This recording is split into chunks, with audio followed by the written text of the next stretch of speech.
Thank you. ഞാൻ കറിച്ചാൽ പഞ്ചായത്തിലെ 15-ാം വാർഡിലെ ചമ്പകരക്കരയിലെ ഒരു കർഷകനാണ്.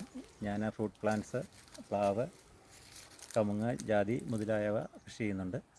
ഹൈ ഡെൻസിറ്റി ഫാമിംഗാണ് ഞാൻ ഉദ്ദേശിക്കുന്നത്. നമുക്ക് ഇപ്പോൾ ഉണ്ടാകുന്ന ഈ കാലാവസ്ഥയിലുള്ള വലിയ ഉണക്കും മഴയും മഞ്ഞും ഒക്കെ നമ്മുടെ കൃഷിയെ വളരെ സാരമായിട്ട് ബാധിക്കുന്നു. പക്ഷേ കൃഷിഭവൻ്റെ ചില അലേർട്ടുകൾ എനിക്ക് കിട്ടാറുണ്ട്. ഡിസംബറിലെ കാറ്റിനെ പറ്റിയൊക്കെയുള്ള അലേർട്ടുകൾ കിട്ടുമ്പോൾ ഞാൻ അതനുസരിച്ച് പ്രിക്കോഷൻസ് എടുക്കാറുണ്ട്.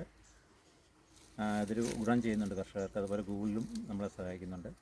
കാലാവസ്ഥ ഇനിയുള്ള കാലത്ത് കർഷകരെ വളരെ ആശ്രയിക്കേണ്ട ഒരു ഘടകമായി മാറുന്നുണ്ടെന്ന് ഞാൻ വിചാരിക്കുന്നു. കാലാവസ്ഥയിലുള്ള വ്യതിയാനങ്ങൾ കർഷകരുടെ കൃഷിയെ ഒരു പരിധിവരെ നന്നായി ബാധിക്കുന്നു എന്ന് ഞാൻ വിശ്വസിക്കുന്നു. കാർഷിക സർവകലാശാലയുടെ ബുള്ളറ്റിന് എനിക്ക് സ്ഥിരമായിട്ട് കിട്ടാറുണ്ട്. ഞാൻ ഇൻ്റർനെറ്റ് വഴിയും അത് തിരയാറുണ്ട്. അത് എൻ്റെ കൃഷിയെ നന്നായിട്ട് ഗുണം ചെയ്യുന്നുണ്ട്.